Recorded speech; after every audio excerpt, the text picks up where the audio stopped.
നമ്മളിന്ന് 2025 on going ആയിട്ടുള്ള സീരീസാണ് കാണാൻ പോകുന്നത്. സീരീസിന്റെ തുടക്കത്തിൽ തന്നെ പീച്ച് എന്ന് പറഞ്ഞ ഒരു ചെറുക്കനെയാണ് പരിചയപ്പെടുത്തുന്നത്. ഇവനാണെങ്കിൽ അധികം ആൾക്കാരോട് ഇടപഴകാൻ ഇഷ്ടമല്ലാത്ത ഒരു ആളാണ്. അതുകൊണ്ട് തന്നെ അവനൊരു ഫോട്ടോഗ്രാഫർ ജോലിയാണ് സെലക്ട് ചെയ്തേക്കുന്നത്. കാരണം എന്താന്ന് വെച്ചിട്ടുണ്ടെങ്കിൽ അതിൽ അധികം ആൾക്കാരോട് സംസാരിക്കേണ്ട ആവശ്യം വരില്ലല്ലോ. അതുകൊണ്ട് തന്നെ അങ്ങനെ അവനൊരു കഫേ പോയി ക്യാമറയും കാര്യങ്ങളൊക്കെ നോക്കിക്കൊണ്ടിരിക്കുന്ന സമയത്ത് ഒരു സ്കൂൾ കുട്ടി അവിടെ വന്നൊരു ക്യാമറ നോക്കുന്നുണ്ട്. പക്ഷെ അവൻ്റെ കയ്യിലെ ബഡ്ജറ്റിന് അത് ഒതുങ്ങാത്തതുകൊണ്ട് അവിടെ വെച്ചിട്ട് പോവുകയാണ്. നമ്മുടെ പീച്ചാണെങ്കിൽ ആ കുട്ടി ആരാന്ന് പോലും അറിയാതെ ആ ക്യാമറ ആ കുട്ടിക്ക് കൊടുക്കുകയാണ്. നീ ഇത് ഉപയോഗിച്ചോ, നിന്റെ പ്രൊജക്റ്റും കാര്യങ്ങളൊക്കെ കഴിഞ്ഞിട്ട് എനിക്ക് കൊണ്ടുവന്ന് തിരിച്ചു തന്നാൽ മതിയെന്ന്. ഈ ഒരു സംഭവത്തിൽ നിന്ന് തന്നെ പീച്ചിന്റെ സ്വഭാവം നമുക്ക് മനസ്സിലാക്കാൻ പറ്റും. കാരണം ആള് ഭയങ്കര കൈൻഡ് ആയിട്ടുള്ള ഒരാളാണ്. അങ്ങനെ ഇരിക്കുമ്പോഴാണ് അവന് റിമൈൻഡർ വരുന്നത്. അവനൊരു ഷൂട്ടുണ്ട്. ആ ഷൂട്ട് എടുക്കുന്ന സ്ഥലത്ത് തന്നെയാണ് അവന്റെ അനിയത്തിയും ജോലി ചെയ്യുന്നത്. അനിയത്തിയും അവന്റെ നോട്ടെന്ന് പറഞ്ഞ ഫ്രണ്ടും എല്ലാവരും അവിടെ തന്നെയാണ്.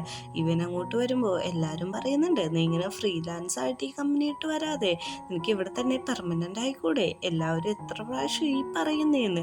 പക്ഷെ അവന് പെർമനന്റ് ആവാൻ താല്പര്യമില്ല. അങ്ങനെ അന്നത്തെ ദിവസം അവൻ ഷൂട്ടും കാര്യങ്ങളൊക്കെ ചെയ്യുന്നുണ്ട്. എല്ലാവരും ഇവന്റെ ഫോട്ടോസിൽ ഭയങ്കര ഇംപ്രസ് ആണ്. അത്ര അടിപൊളിയായിട്ടാണ് ഫോട്ടോഷൂട്ടൊക്കെ ചെയ്യുന്നത്. ഈ സമയത്ത് നമ്മളെ വേറൊരാളെ പരിചയപ്പെടുത്തുന്നുണ്ട്. ഈ മോഡല്, ഇവന്റെ പേര് റാണെന്നാണ്. അവൻ ചോദിക്കുന്നുണ്ട്, എൻ്റെ ഫേസ് എന്താ ഹാൻഡ്സം ആയിട്ടാണ് ഉള്ളതെന്ന്. നീ ഹാൻഡ്സം അല്ലേ, അതുകൊണ്ട് അടിപൊളിയായിരിക്കും എന്ന് പറയുന്നുണ്ട്. അങ്ങനെ റാണിന് അവന്റെ ബോയ് ഫ്രണ്ടായ തവാന്റെ അടുത്തുനിന്ന് കോള് വന്നിട്ടുണ്ടെങ്കിലും അവൻ ആ കോളൊന്നും തന്നെ അറ്റൻഡ് ചെയ്യുന്നില്ല. അങ്ങനെ ഇരിക്കുമ്പോഴാണ് നമ്മുടെ പീച്ച് അങ്ങോട്ട് വന്നിട്ട് വയ്ക്കുന്നത്, ടോപ്പ് മോഡലെ ഞാൻ അകത്തേക്കൊന്ന് കയറിക്കോട്ടെ എന്ന് വരാൻ പറയുന്നുണ്ട്. എന്തെങ്കിലും സാഡായിട്ട് ഇരിക്കണേന്ന് പറയുമ്പോഴേക്കും ആ ഫോൺ പിന്നെ ഇറങ്ങുകയാണ്. നീ എന്താ കോൾ അറ്റൻഡ് ചെയ്യാത്ത നോക്കുമ്പോഴേക്കും അത് ഭയങ്കര ടോക്സിക്കാണ്, എനിക്ക് മടുത്തു, എനിക്ക് എടുക്കാൻ പോലും തോന്നുന്നില്ല, പിന്നെ ഇനി അതിനെക്കുറിച്ച് സംസാരിക്കണ്ട, വേറെ എന്തെങ്കിലും സംസാരിക്കാന്ന് പറഞ്ഞ് അവരേക്കാണ്. ഇന്ന് വൈകുന്നേരം ബാറിൽ ഒരു പാർട്ടി ഉണ്ട്, നീ എന്തായാലും വന്നം, നമ്മുടെ കമ്പനി വകയെന്ന് പറയുന്നുണ്ട്. എനിക്കതിനൊന്നും താല്പര്യമില്ല, വീട്ടിൽ പോയി കിടന്ന് ഉറങ്ങാനാണ് താല്പര്യം എന്നാണ് പറയുന്നത്. പക്ഷെ നീ ഇന്നെന്തായാലും വന്നം, നമ്മുടെ ഓണറാണ് ഈ പാർട്ടി നടത്തുന്നത്. പിന്നെ റാൻ അഭിനയിച്ച പുതിയ പെർഫ്യൂമിന്റെ ആടും കാര്യങ്ങളൊക്കെ കാണിച്ചു കൊടുക്കുന്നുണ്ട്. അതിൻ്റെ ഇടയിൽ ഒരു ഫോട്ടോ പീച്ചിന് സ്ട്രൈക്ക് ആവുന്നുണ്ട്. അതായത് ഈ കമ്പനി ഓണർ തെയ്യിന്റെ ഫോട്ടോ ആണ്, പക്ഷെ അതൊരു ഷാഡോ പോലെയാണ് കൊടുത്തിരിക്കുന്നത്. അങ്ങനെ തെയ്യിനെ പരിചയപ്പെടുത്താണ്. തെയ്യ് എന്ന് പറഞ്ഞിട്ടുണ്ടെങ്കിൽ ഒരു ഭയങ്കര റിച്ച് എന്നൊക്കെ പറയാൻ പറ്റില്ല, അംബാനിയേക്കാളും മേലെ പണക്കാരനാണ്. അവനാണെങ്കിൽ കുളിക്കാനും ഡ്രസ്സ് ഇട്ട് കൊടുക്കാനും, എന്തിന് ഡ്രസ്സിന്റെ ബട്ടൺ ഒന്ന് ഇട്ട് കൊടുക്കാൻ പോലും സർവൻസും കാര്യങ്ങളൊക്കെയാണ് നിറച്ചുള്ളത്. അങ്ങനെ അവൻ യാത്ര കഴിഞ്ഞിട്ട് നിൽക്കുമ്പോഴാണ് അവന്റെ ബട്ട്ലർ വന്നിട്ട് ഒരു പെർഫ്യൂം അടിക്കുന്നത്. നീ എന്താണ് ഈ കാണിച്ചേ, ഇതൊന്നും ഞാൻ ഡെയിലി യൂസ് ചെയ്യുന്ന പെർഫ്യൂം അല്ലെന്ന് നിനക്ക് അറിയാലോ എന്ന് പറയുമ്പോഴാണ് പീച്ചിന്റെ സെക്രട്ടറി ആയ മൂക്ക് അങ്ങോട്ട് വരുന്നത്. മൂക്കാണെങ്കിൽ അവന്റെ വിശ്വസ്തനായ സെക്രട്ടറിയാണ്. മൂക്ക് പറയുന്നുണ്ട്, ഇത് പുതിയ നമ്മുടെ പെർഫ്യൂം കളക്ഷനാണ്, അറിയാതെ മാറിപ്പോയതാന്ന് പറയുന്നുണ്ട്. അപ്പൊ തന്നെ സർവന്റ് പോയിട്ട് അവന്റെ പെർഫ്യൂം എല്ലാം അടിച്ചു കൊടുക്കുന്നുണ്ട്. നമ്മുടെ ബീച്ചാണെങ്കിൽ ചോദിക്കുന്നുണ്ട്, ഇന്ന് പാർട്ടി തുടങ്ങുന്നത് 8 മണിക്കാന്നറിയാലോ, നമ്മൾ എന്തിനാണ് അങ്ങോട്ട് പോകുന്നതെന്നറിയാലോ.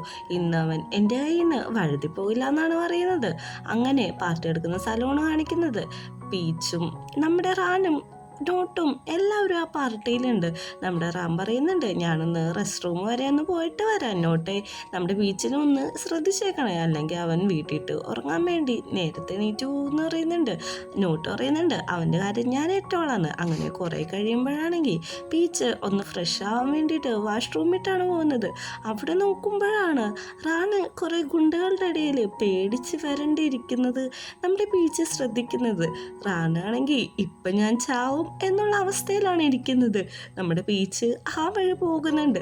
പീച്ച് അവനെ നോക്കിയിട്ട് ഒന്ന് ചിരിക്കാണ്. എടാ നീ എന്തിനാ ഇവിടെ വന്നിരിക്കുന്നത്, അത്ര സ്ഥലം അകത്തുണ്ടായിട്ട് നീ ഇവിടെ വന്നിരുന്ന് അവർക്ക് ഓരോരോ പ്രശ്നങ്ങൾ ഉണ്ടാക്കി കൊടുക്കണം. ബാ ഇങ്ങനെ എണീറ്റ് വന്നേ, നമുക്ക് അകത്തേക്ക് പോകാം, ഇവിടെ ഒന്നും ഇരിക്കണ്ട എന്ന് പറഞ്ഞിട്ട് അവരുടെ ഇടയിൽ നിന്ന് നൈസായിട്ട് അവനെയും പിടിച്ചുകൊണ്ട് പുറത്തേക്ക് വരാണ്. അപ്പോഴാണ് അങ്ങോട്ട് തേ വരുന്നത്. തേരെ കുറച്ചു നേരം നോക്കി എന്നിട്ട് പറയാണ്, അതെ ഞങ്ങളുടെ അനിയൻ ഭയങ്കര നോട്ടിയാണ്, അവനിങ്ങനെ കുറുമ്പൊക്കെ എപ്പോഴും കാണിക്കുന്നതാണ്, അത് മാത്രല്ല നിങ്ങളുടെ ബിസിനസ്സിലൊന്നും ഇടപെടുന്നില്ല, ഞാനിവനെയും വിളിച്ചുകൊണ്ട് പൊക്കോളാന്ന് പറഞ്ഞിട്ട് സോറിയും കൂടി പറഞ്ഞിട്ട് നമ്മുടെ റാനിയെ വിളിച്ചുകൊണ്ട് അവിടുന്ന് പോവുകയാണ്. ഈ സമയത്തും തെയ്യാണെങ്കിൽ ഇവൻ ഇത്ര ധൈര്യം ഉണ്ടെങ്കിലാണ് എൻ്റെ മുമ്പിൽ നിന്ന് ഇങ്ങനെ അവനെ വിളിച്ചുകൊണ്ട് പോവുള്ളൂ എന്ന് ആ സംസാരിച്ചുകൊണ്ടിരിക്കുകയാണ്. അപ്പോഴേക്കും പുറത്തിറങ്ങിയ നമ്മുടെ പീച്ച് ചോദിക്കുന്നുണ്ട്, എടാ എന്താ ശരിക്കും സംഭവിച്ചേ, എന്താണ് പ്രശ്നമെന്ന്. അപ്പോൾ അവൻ കഥ പറയാണ്, അവൻ വാഷ്റൂമിൽ പോയപ്പോൾ താൻ വിളിച്ചായിരുന്നു, ആ കോളും കട്ട് ചെയ്തോ, ഒന്ന് മുഖവും കഴുകി തിരിഞ്ഞു നിന്നപ്പോൾ ഈ ഗുണ്ടകളെല്ലാവരും കൂടി എൻ്റെ ചുറ്റും കൂടി. അവരുടെ സെക്രട്ടറി വന്നിട്ട് എനിക്കൊരു ചെക്ക് എന്നിട്ട് പറഞ്ഞു, ഇതിൽ 10 മില്യൺ ഉണ്ട്, നീ ഞങ്ങളുടെ ബോസിൻ്റെ ഒപ്പം ഒരു രാത്രി സ്ലീപ്പ് ചെയ്യണം, അതിന് വേണ്ടിയിട്ടാന്ന് പറയുന്നുണ്ട്. അവനത് എടുത്ത് നോക്കുമ്പോൾ ഇവരുടെ എല്ലാം MD ആയിട്ടുള്ള തേ തന്നെയാണ്.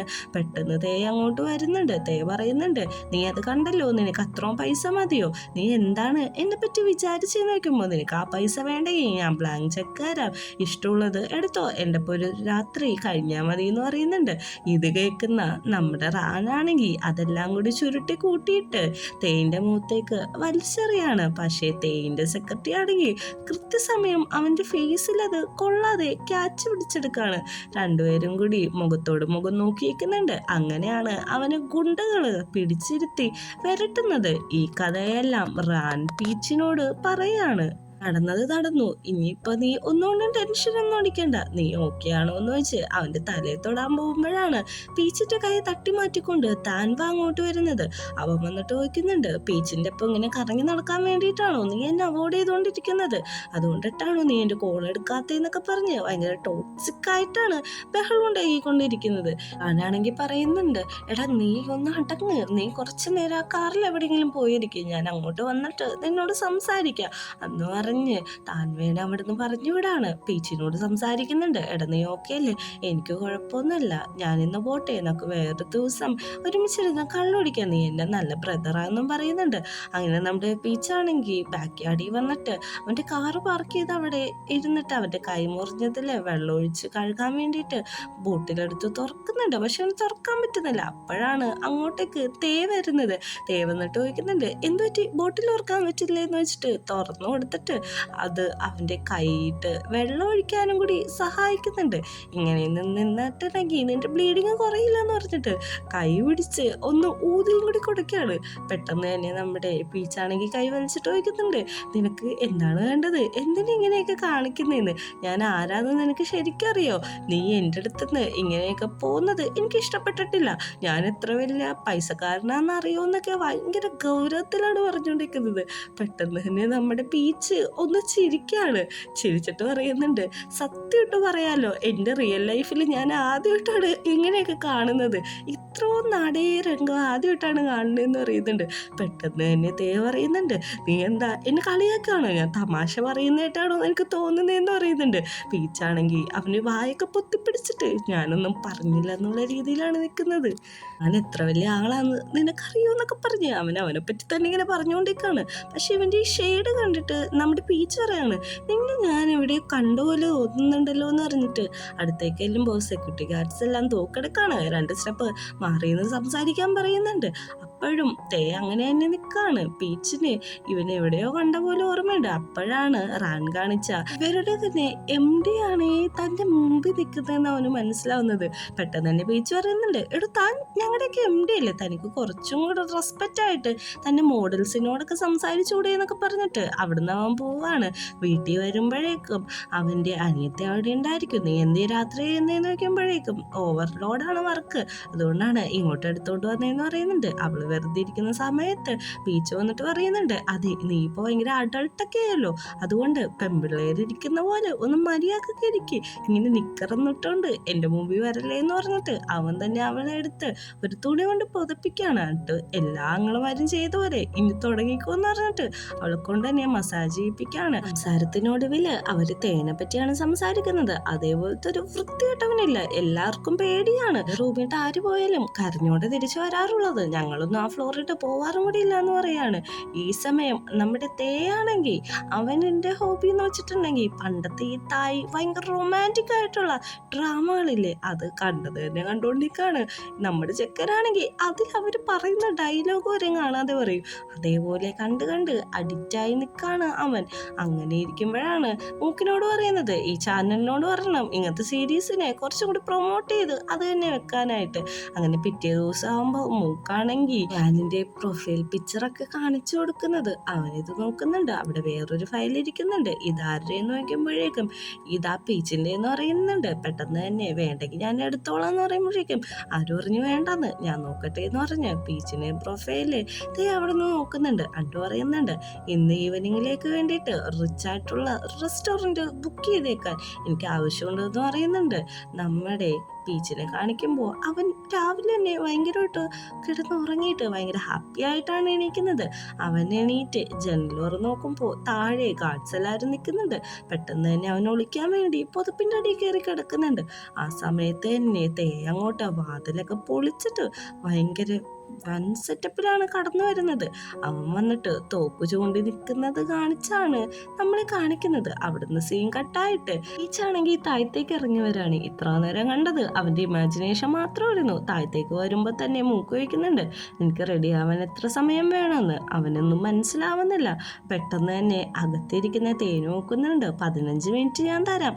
15 മിനിറ്റിനുള്ളിൽ നിനക്ക് റെഡിയായിട്ട് താഴത്തേക്ക് വരാൻ പറ്റുമെങ്കിൽ അത്രയും നല്ലത്. വേഗം പോയിട്ട് വന്ന് പറയുന്നുണ്ട്. ഈ ടൈം കേട്ട് അവൻ ഓടാണ് പൊക്കത്തേക്ക്. പെട്ടെന്ന് തന്നെ പോയി കുളിച്ച് ഒന്ന് ഫ്രഷ് ഒക്കെ ആയിട്ട് ഡ്രസ്സ് മാറി താഴത്തേക്ക് വരുന്നുണ്ട്. എങ്ങോട്ടാ പോകുന്നത്, എന്തിനാ പോകുന്നതെന്നും ഒന്നും അറിയില്ലെങ്കിലും അവൻ കാറിന്റെ ഡോറ് തുറന്നു കൊടുക്കുമ്പോഴേക്കും കയറി അങ്ങിരിക്കുകയാണ്. അങ്ങനെ രണ്ടുപേരും കൂടി യാത്രയാവാണ്. പോണ വഴിക്ക് ചോദിക്കുന്നുണ്ട് നീ ടെൻഷനാണോന്ന്. അതെ എനിക്ക് ടെൻഷനുണ്ട്. കാരണം ഇത്ര ലക്ഷറി ആയിട്ടുള്ള കാറിൽ ഞാൻ ആദ്യമായിട്ടാണ്. പിന്നെ എങ്ങോട്ടാണ് പോകുന്നതെന്നൊന്നും അറിയില്ലല്ലോ എന്ന്. അങ്ങനെ അവര് ഒരു ഹോട്ടലിലാണ് എത്തുന്നത്. ഹോട്ടൽ എന്നൊക്കെ പറഞ്ഞിട്ടുണ്ടെങ്കിൽ അത്രയും പോർഷ ഹോട്ടലാണ്.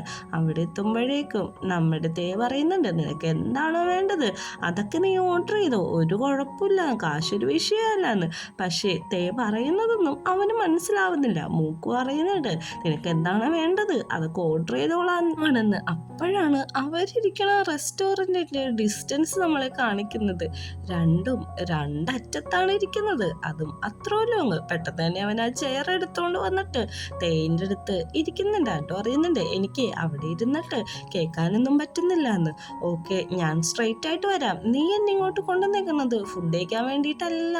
എനിക്ക് കാര്യം എന്താന്ന് പറയുമ്പോഴേക്ക് എനിക്ക് ലവിന് അഡ്വൈസ് വേണമെന്ന് അറിയുന്നുണ്ട്. പെട്ടെന്ന് തന്നെ അവൻ അവൻ്റെ പാസ്റ്റ് ഓർക്കാണ്. അവൻ ആരെ പ്രേമിച്ചാലും ആ പെണ്ണുങ്ങൾ അവനിട്ടിട്ട് പോവും. അവൻ പറയുന്നുണ്ട് നിങ്ങൾ ലവില് ബാഡ് ലക്കുള്ള ഒരാളുടെ അടുത്താണ് അഡ്വൈസ് ചോദിച്ചു വന്നത്. അപ്പോൾ നീ സിംഗിൾ ആണോ എന്ന് ചോദിക്കുന്നുണ്ട്. അതേ ഞാൻ സിംഗിളാന്ന് പറയുന്നുണ്ട്. അത് നമ്മുടെ ഒന്ന് ഇഷ്ടപ്പെട്ടിട്ടുണ്ട്. അങ്ങനെ എല്ലാ ഫുഡും അവിടെ കൊണ്ടുവന്ന് നോക്കുന്നുണ്ട്. ആ ടേബിൾ നിറച്ചും ഫുഡാണ്. ഗാർഡ്സ് എല്ലാം ഫുഡ് വന്നോണ്ട് പുറത്തേക്ക് പോവാൻ നിൽക്കാണ്. പെട്ടെന്ന് തന്നെ പീച്ച് വിളിക്കുന്നുണ്ട് നിങ്ങളൊക്കെ എങ്ങോട്ടാ പോകുന്നവാ ഫുഡ് കഴിക്കുക, ഇത്ര ഫുഡ് ഉണ്ടല്ലോ എന്ന് പറയാണ്. പക്ഷെ ഗാർഡ്സ് ഒന്നും മിണ്ടാതെ തിരിഞ്ഞു പോവാണ്. പെട്ടെന്ന് തന്നെ നമ്മുടെ ചോദിക്കുന്നുണ്ട് അതെ ഞാൻ അവനെ കൺവിൻസ് ചെയ്യിപ്പിക്കാൻ വേണ്ടിയിട്ട് എന്താ ചെയ്യേണ്ടത്, ഒരു സോറി പോലെ പറയാനായിട്ടാന്ന് പറയുന്നുണ്ട്. അപ്പോഴേക്കും പൊക്കറ്റ് അയച്ചു കൊടുത്താൽ മതി. പൊക്കറ്റ് ഒരു സ്മോൾ പൊക്കറ്റ് അയച്ചു കൊടുക്കണമെന്ന് പറയുന്നുണ്ട്. നിന്നെ കൺവിൻസ് ചെയ്യാണോ എന്ന് ചോദിക്കുമ്പോൾ എനിക്ക് ചോക്ലേറ്റ് തന്നാൽ മതി, വലിയ കുഴപ്പമൊന്നുമില്ല എന്ന് പറയുന്നുണ്ട്. അങ്ങനെ ഫുഡ് കഴിച്ച് പോവാറാവുമ്പോഴേക്കും ഇങ്ങനത്തെ സംഭവത്തിന് ഇതായിട്ട് ഞാൻ നിനക്ക് കുറെ ക്യാഷ് തരട്ടെ എന്ന് വയ്ക്കുന്നുണ്ട്. ക്യാഷ് ഒന്നും വേണ്ട, സോറി മതി എന്ന് പറയുന്നുണ്ട്. അവൻ സോറി പറയുമ്പോൾ വെൽക്കം പറയാണ്. അത് കേൾക്കുമ്പോഴേക്കും ആണെങ്കിൽ വല്ലാത്തൊരു ഫീൽ ഇട്ട് പോവാണ്. കാരണം ആരും അവനോട് ഇത്ര സ്നേഹത്തോടെ ഒന്നും പെരുമാറിയിട്ടില്ല. അങ്ങനെ വീട്ടിലെത്തിയ ആണെങ്കിൽ ഒരു റോസാപ്പൂവിൻ്റെ ബൊക്കറ്റ് ഓർഡർ ചെയ്യാൻ പറയുന്നുണ്ട്. ഇത് വേണമെന്ന് വയ്ക്കുമ്പോൾ എന്തെങ്കിലുമൊക്കെ ഓർഡർ ചെയ്തോ, പക്ഷേ ചോക്ലേറ്റ് അത് ഭയങ്കര ഗംഭീരമായിരിക്കണം, ലക്ഷറീസ് ആയിരിക്കണം, നല്ല ടേസ്റ്റ് ആയിരിക്കണം, ഓരോ ബൈറ്റിലും ഭയങ്കര രസമായിരിക്കണമെന്ന് പറയുന്നുണ്ട്. എനിക്കിന് എന്താ കാര്യമെന്ന് അപ്പം തന്നെ മനസ്സിലാവുന്നുണ്ട്. വെറുതെ ഒന്നും ഇങ്ങനെ പെരുമാറില്ലല്ലോ. അങ്ങനെ പിറ്റേ ദിവസം രാവിലെ ആണെങ്കിൽ റാനിൻ്റെ ഫോട്ടോസ് എടുത്തുകൊണ്ടിരിക്കണതാണ് തമാശക്ക് പീച്ച്. അപ്പോൾ അങ്ങോട്ടേക്ക് പറയുന്നുണ്ട് ദേടാ നോക്ക് എനിക്ക് ബൊക്കറ്റൊക്കെ അയച്ചു തന്നിട്ടുണ്ടായിരുന്നു, ഇന്നലത്തെ സംഭവത്തിൻ്റെ ബാക്കിയാന്ന് തോന്നുന്നു. പെട്ടെന്ന് അങ്ങോട്ട് ഒരു സെക്യൂരിറ്റി വന്നിട്ട് ഇത് തരാൻ പറഞ്ഞു എന്ന് പറയുന്നുണ്ട്. അവൻ വായിച്ചു നോക്കുമ്പോൾ തേൻ്റെ കമ്പനി നെയിമാണ്. അതുകൊണ്ട് തന്നെ അത് പീച്ചിനുള്ളതാണെന്ന് വിചാരിച്ച് അതും അവൻ വെക്കുന്നുണ്ട്. പീച്ചാണെങ്കിൽ ആ ബോക്സ് തുറന്ന് നോക്കുമ്പോഴേക്കും ചോക്ലേറ്റ്സ് ആണ്, ഇത്ര ലക്ഷറി ആയിട്ടുള്ള ചോക്ലേറ്റ് ആണ് ഇതെന്നൊക്കെ അവർ പറയുന്നുണ്ട്. അങ്ങനെ അത് ജസ്റ്റ് ഒന്ന് ടേസ്റ്റ് ചെയ്ത് നോക്കുന്നുണ്ട്. എല്ലാം കഴിഞ്ഞ് വർത്താനമൊക്കെ പറഞ്ഞിട്ട് അവർ രണ്ടുപേരും അവരെ പാർക്കിലേക്ക് കടക്കാണ്. ആദ്യമായിട്ടാണ് അവിടെ ഷൂട്ടിങ് കാണാനായിട്ട് വരുന്നത്. അതുകൊണ്ട് തന്നെ അവിടുത്തെ വർക്കേഴ്സിനൊക്കെ ഭയങ്കര ടെൻഷനുണ്ട്. പെട്ടെന്ന് തന്നെ നമ്മുടെ ബീച്ചിൻ്റെ അടുത്തേക്ക് വന്നിട്ട് ചോദിക്കുന്നുണ്ട്, ഞാൻ എത്ര ലക്ഷറിയസ് ആയിട്ടുള്ള ചോക്ലേറ്റാണ് മേടിച്ചത്, നിനക്കതൊന്ന് കഴിച്ചു വെക്കാനെങ്കിലും പാടില്ലേന്ന്. അവനെ വിളിച്ചുകൊണ്ട് വന്നിട്ട് ആ ചോക്ലേറ്റ് കാണിച്ചു കൊടുക്കുന്നുണ്ട്. ഇത് നീ എനിക്കാണോ മേടിച്ചുകൊണ്ട് വന്നതെന്ന് ചോദിക്കുന്നുണ്ട്. അതേന്ന് പറയുന്നുണ്ട്. വൈകുന്നേരം ഡിന്നറിന് എന്താണ് വേണ്ടതെന്ന് ചോദിക്കുമ്പോൾ പോർക്ക് മതി എന്നാണ് പറയുന്നത്. അങ്ങനെ വൈകുന്നേരം രണ്ടുപേരും കൂടി ഡിന്നറിന് പോവാണ്. പോർക്ക് നമ്മുടെ ബീച്ച് തന്നെയാണ് ഗ്രില്ലെല്ലാം ചെയ്യുന്നത്. ഈ സമയത്ത് നല്ല ബിസിയിലായിട്ടിരിക്കുന്നതാണ്. അതുകൊണ്ട് തന്നെ നീ ഭക്ഷണം കഴിച്ചോ, ഞാൻ കഴിച്ചോളാം എന്നാണ് പറയുന്നത്. കുറച്ചു നേരം ബീച്ച് തന്നെ ഒറ്റയ്ക്കിരുന്ന് ഭക്ഷണം കഴിക്കുന്നുണ്ട്. നമ്മുടെ തേയ്ക്ക് വേണ്ടിയിട്ട് അവൻ ഫുഡ് പ്രിപ്പയർ ചെയ്ത് കൊടുക്കാനായിട്ട് മീറ്റ് അവൻ്റെ പ്ലേറ്റിട്ട് വെക്കാൻ പോകുമ്പോൾ തന്നെ തേയാണെങ്കിൽ കൈ അങ്ങ് തട്ടിക്കളിയാണ്. ഇത് ആ ഗ്രില്ലിൻ്റെ പോട്ടി ചെന്ന് മുട്ടുന്നുണ്ട്. അങ്ങനെ പീച്ചിൻ്റെ കൈ നന്നായിട്ട് പൊള്ളുന്നുണ്ട്. പെട്ടെന്നാണ് അവൻ എന്താ ചെയ്തതെന്ന് അവന് തന്നെ ഒരു ബോധം വന്നത്. പ്ലേറ്റ് എടുത്ത് കൊടുത്തിട്ട് എനിക്ക് മീറ്റ് വേണമെന്ന് പറയുന്നുണ്ട്. പീച്ച് അതേപോലെ മീറ്റ് വെച്ച് കൊടുക്കുന്നുണ്ട്. പക്ഷെ അവൻ്റെ കൈ പൊള്ളിയിരിക്കുന്നതുകൊണ്ട് തന്നെ അവനൊരു ഗ്ലാസ്സിൽ വെച്ചിട്ട് തണുത്ത വെള്ളത്തിൽ വെച്ചിട്ട് കൈ ഒന്ന് ഇതാക്കുന്നുണ്ട്. തിരിച്ചു പോകുന്ന വഴി ഒന്നും മിണ്ടുന്നില്ല. നീ എന്താണ് മിണ്ടാത്തത്, എന്നോട് വഴക്കാണോ എന്ന് വെക്കുന്നുണ്ട്. എനിക്ക് സംസാരിക്കാൻ താല്പര്യമില്ല എന്നാണ് പറയുന്നത്. പെട്ടെന്ന് എന്നെ പുറത്തേക്ക് ഇറങ്ങിയിട്ട് പറയുന്നുണ്ട്, നീ പറ എന്താന്ന് പറയുന്നുണ്ട്. നിനക്ക് എന്നെ ഇത്ര പോലും വിശ്വാസമില്ല. കാരണം നീ എന്നെ ഫുഡ് കഴിക്കാൻ വിളിച്ചിട്ട് ഞാൻ നിനക്ക് ഫുഡ് എടുത്ത് തന്നപ്പോൾ ഞാൻ നിന്നെ കൊല്ലാമെന്ന പോലെയല്ലോ റിയാക്ട് ചെയ്തതെന്നൊക്കെ പറഞ്ഞ് ഒച്ചയും ബഹളമാവാണ്. നിന്റെ കാര്യം അറിയാലോ, അവനൊരു സീരിയൽ അഡിക്റ്റ് ആയതുകൊണ്ട് തന്നെ അതിലൊരു സീനുണ്ട്, കാമുകി മരിച്ചു പോകുമ്പോൾ എന്നെയും കൂടി സ്വർഗത്തിലേക്ക് കൊണ്ടുപോകാൻ പറയുന്ന ഒരു സീൻ. അതേപോലെ തന്നെ അവൻ മുട്ടുകുത്തിയിട്ട് പറയാണ്, എന്റെ ദൈവമേ ഞാനൊന്ന് ഓപ്പൺ ആക്കുക, എന്നിട്ട് ഇവന്റെ പെയിൻ എല്ലാം എനിക്ക് ഇൻസ്റ്റന്റ് ആയിട്ടതാ, ഇവനെ രക്ഷിക്കണേ എന്നൊക്കെ പറഞ്ഞിട്ട് ഒരു ക്ലീഷ ഡയലോഗ് പറയാണ്. നമ്മുടെ ബീച്ചാണെങ്കിൽ ഇവന് എന്തൊരു ഡ്രാമാറ്റിക് ആണെന്നുള്ള രീതിയിലാണ് നിൽക്കുന്നത്. ആ സീരീസിന്റെ അവസാനം പോലെ തന്നെ ഇതിൽ കൈയൊള്ളിയ ഭാഗത്ത് അവനൊരു കിസ്സും കൂടി കൊടുക്കാണ്. താങ്കൾ എന്തൊരു ക്രേസി ആയിട്ടുള്ള മാനാന്ന് പറഞ്ഞിട്ട് ബീച്ച് വെച്ചെടുക്കുന്നതും കാണിച്ചാണ് ഫസ്റ്റ് എപ്പിസോഡ് അവസാനിക്കുന്നത്.